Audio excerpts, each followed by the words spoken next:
la hin tharau thei tlai ti hi pazei zada a ummi zeida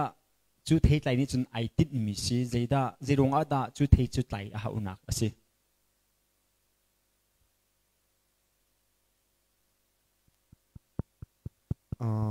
tharau lak song tharau thei tlai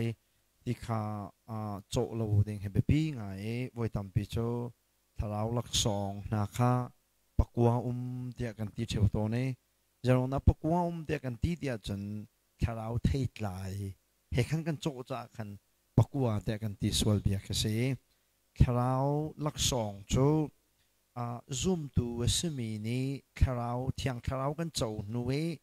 ama thiang tharau atui u thong ne chimban tu ken thiang tharau ni kan nuna alang tar ding mi thiang tharau si na a character azia kha tharau thei tlai chon se chu tharau thei tlai chu kan pumi kan nuni alang te ka zoom lo tu ni khan haudan mu tia chon kan chung mi kan chunga tharau no mi jisu muyan mu e jisu muyan mu te ka ama jisu le pathian ni sun pa na ka chau chu cha chon tharau thei tlai chu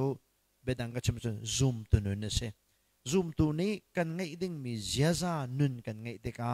sun pa nak achau tu chu kan pathian peng si ti hi ka hen ven chim ka du me se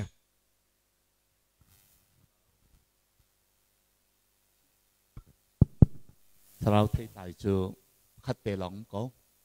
ma chu pakhat te bel te chu ama tharau ching khan rami si tharau ni angai mi kha si ko ge tharau cha kan chunga ti ka khan zia tu kha tharau wi a zia tu kha phun gua mu kho ding ai chen kan ti lai chu chu cha chun tharau pa gua se lo wen tharau pakhat ni angai mi zia kha phun guan alang mi kha se e chu cha chun tharau lak song ti mi chu zoom tu ni pathian sun pa na kan lang tar kho nang ha ding chai a riam nam kha se riam nam le zia chu